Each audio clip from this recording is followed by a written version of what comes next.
Episode 31, See the Bigger Picture. In this episode, we'll be discussing proper goal setting, establishing discipline, appreciating both present and future, dreaming big, and who's your God.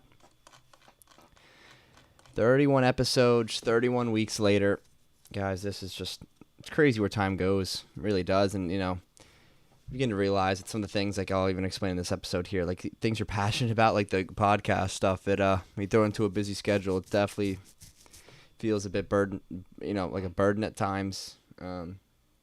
That's why this episode's called Seeing the Bigger Picture, because it's much deeper than just, making these episodes where I talk to you one-on-one, because this is not the end game. This is not what I wanted to do from the start. Really, I always wanted to do it where I have other hosts or other people on. I host it, and, we kind of just go back and forth for an hour. So that's what I'm looking forward to. Excuse me. So I'm looking forward to more than anything. But, of course, it takes time. It takes money. And neither of which am I really looking to, splurge on, both between time and money. Don't have the time, and right now I need to be devoting my financial resources, my financial whatever, to other areas of my life that are more important. But anyways, that being said, as I always start, I always want to say thank you guys for tuning in, for joining us, for joining me, and even getting this far too, especially those who've been there from the beginning. It's just crazy. 31 weeks in a row. We've uploaded a podcast with a schedule that only seems to be getting busier. By the grace of God, we're able to get it done and have even the slightest bit of things even flow through my mind that doesn't seem so repetitive every week. But we're here. And I think with that being said, nothing else we should do than jump right into it.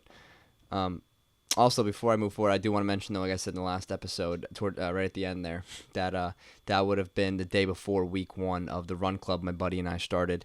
It was definitely a success. I told you I was going to give you a quick little recap. About 20 or so people there. So you blew the 10% rule out of the water, where you say usually it's just 10% of those who commit to an in-person event will actually show up. Blew that out of the water, and we had a great time. And then tomorrow, well, when you're seeing this, it will have already happened. It'll be session 2 of Lazy Mile Run Club, hosted here by my buddy and I in Middlesex, New Jersey. So hopefully we'll double that turnout. We'll see. Who knows? Got a lot of commitments. A lot of people seem interested, so I won't bore you on that too much. You can check the Instagram at Lazy Mile Run Club, where we have all the updates, all the pictures and recaps. It's a great time. But anyways, jump into this. So, seeing the bigger picture, first topic we're going to talk about is proper goal setting. Excuse me.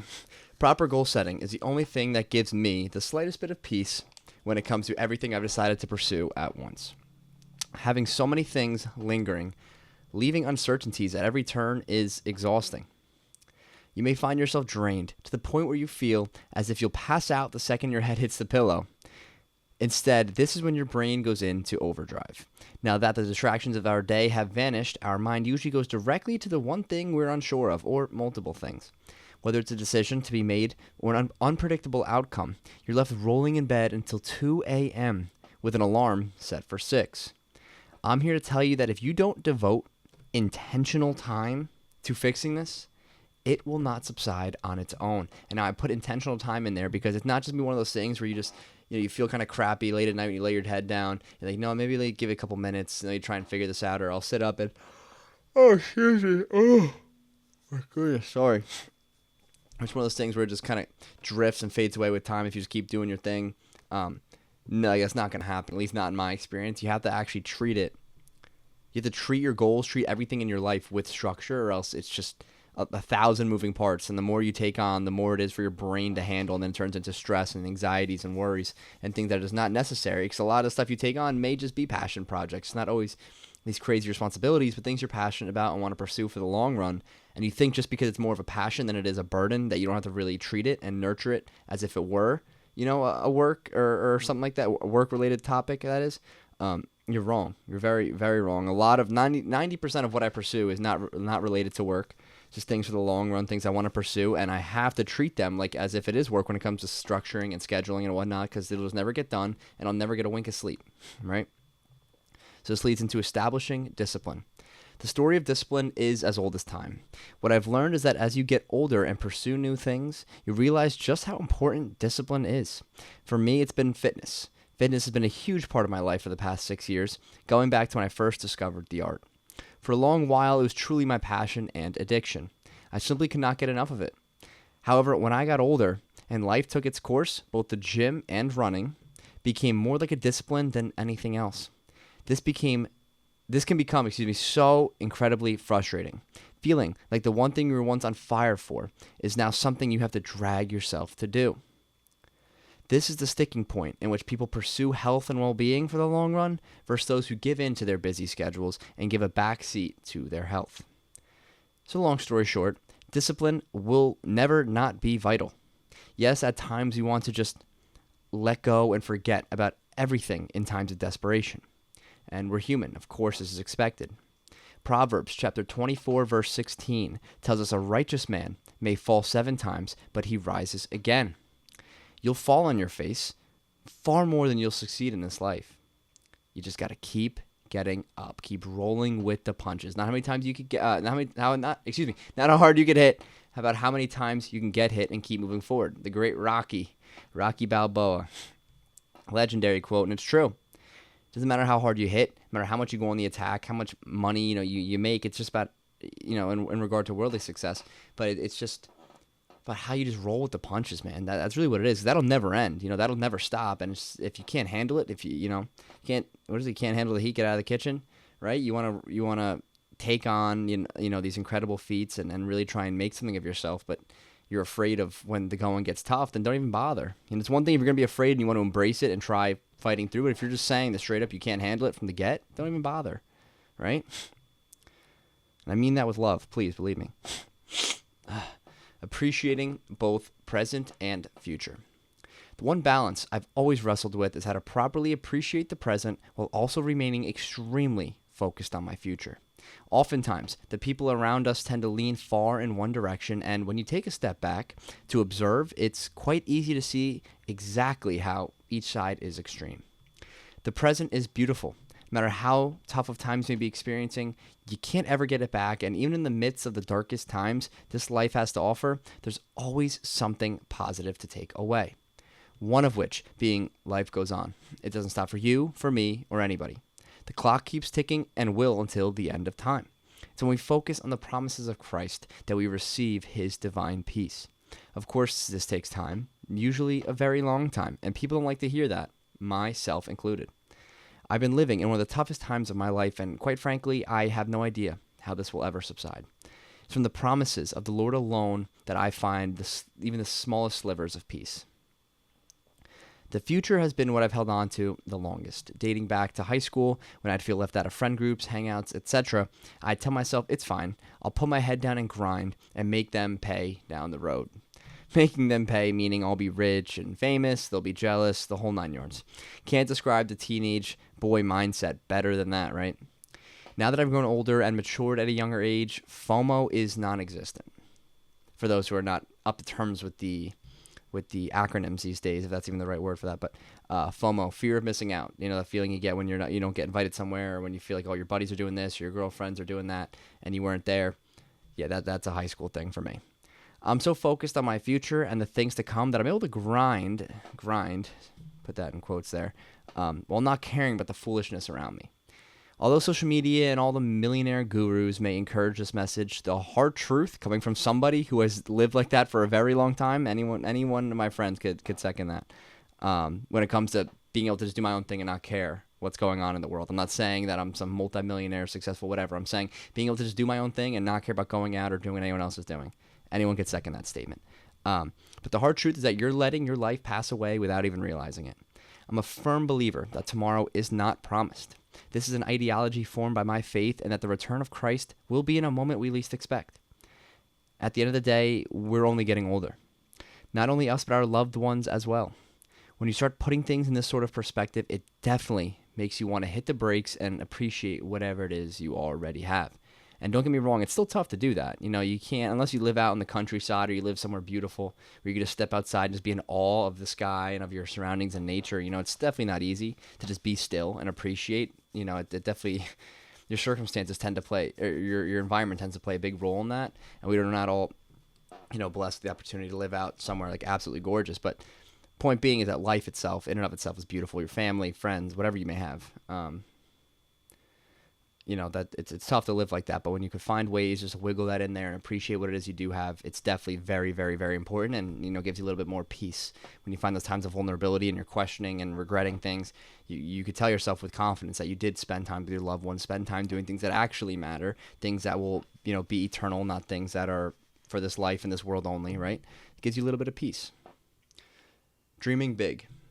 For as long as my memory permits, I've always been a huge dreamer. Beginning with wanting to be Spider-Man 2.0, to professional athlete, to social media icon, it's safe to say my goals have never been small scale. Obviously, my mind has changed drastically when it comes to my actual dreams and ambitions, but they still remain like larger-than-life plans. Having a massive social media presence promoting Christ, fitness and lifestyle, as well as a real estate guru with an unfathomably large portfolio. Then there's all the things I intend on doing with my financial successes that I so desperately hope for. I don't want to say desperately, meaning like I can't be a piece without it. I found myself to be a piece in my given circumstances, but the things I'm striving for. And, I mean that. I've definitely found peace through Christ making this whole process such a long one. It's definitely for a reason. It slowly just drains all the negativity out of you, all the negative roots. That you have in pursuing these things. Like pursuing, money in and of itself is not, entirely wrong. It's just what are your intentions behind it. And I believe the Lord slowly will weed those out of you by making it last longer and longer and longer. But then here's the things I intend to do with all my financial successes that I hope for. Purchase every dog from every shelter/kill shelter in the world and sell them to loving families for free. Obviously, I'd include food and toys and whatnot. Open my own restaurant and gym. Build massive, self-sustaining villages in every country experiencing extreme poverty and hardship. Tell the world about Christ on the biggest stages. And of course, start a family out in the country with some land. These are the things I cling to when I feel overwhelmed by repetitive circumstances. This, of course, not including speaking with my Lord and Savior, begging for the strength to fight another day. The flip side of crazy dreams is that sometimes God wants nothing more from us than to just be faithful disciples or better parents or spouses. This may not be all he has in store for us, but sometimes it's all he asks of us in this given moment. Don't always overthink his will for your life, and start small. Focus on what goes on behind closed doors before you go out and find your divine purpose. Not because you have to be without flaw before you can take the next step, but just enough so you truly serve Christ with your life and not just offer him lip service at your best convenience. Now, this one's a big one. Pay attention here, ladies and gentlemen. Who's your God? Okay? How many times have we heard people say they trust God or God's plan for their life? I ask because although we never call Satan our God, well, some of us do, right? I guess some people out there do, but for the most part, some of us may not actually say Satan is our God, but when we live for our own selfish ambition and nobody else, essentially we're fulfilling the enemy's will for our life, right? To take what's ours and fend for ourselves. So ask yourself, who is your God? The Bible tells us the devil is the prince of this world, delivering all the desires of our hearts if we just sign away our life to him. Why do you think everyone in Hollywood eventually develops a dark side? Every performer all of a sudden loves blaspheming Christ, and the people we once idolized on TV get connected to something as dark as Epstein's Island. It's the devil behind all of it. Everyone's dream growing up has at least once considered to be an actor, singer, or anyone idolized by many. So the devil, being the prince of this world, has established himself in the realm of every child's dream. He creates a throne in our hearts before we even understand who or what the devil is, and we think it's perfectly fine. Parents thinking they are raising ambitious young men and women, when in reality all they're doing is setting them up for an unexpected reality that quote-unquote stars of this world have to face. The fame and money come with an extreme price. But the good news is that there is no such thing as selling your soul. Not that I expect anyone within Hollywood to see or hear this episode, but on the off chance this reaches the right person, I want you to know this. Signing your soul away to Satan is not possible. And do you know why? Because you don't own it. Your soul belongs to our Lord. These earthly bodies are weak and fragile without Christ. So to think you can give away something that isn't yours is insane. It's all lies in an effort to keeping you bound to your original promise of serving the devil in return for worldly success. So to summarize, you need to establish who your God is. Examine your heart and ask yourself, are you living for the glory of God or glory of self? In doing so, I hope and pray each one of you will choose Christ. For as I always say, the battle is already won. Choose the winning team. Now, guys, when I say these, these messages here, I really hope they don't sound too repetitive, or redundant.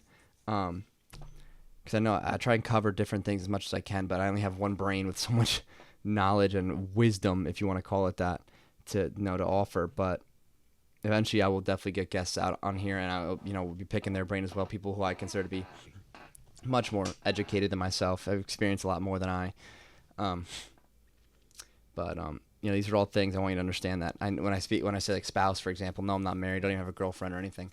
But I'm not trying to pretend like I know, how to exactly have a successful marriage, successful relationship, or be a good parent. I just go off these things that, honestly, I'm not even lying to you. I don't remember where or who I learned these things from. They're things that I genuinely just feel like they make sense. They kind of just flow off my lips, off my tongue. And not because I'm a philosopher or I'm super smart or anything, 'cause I'm not.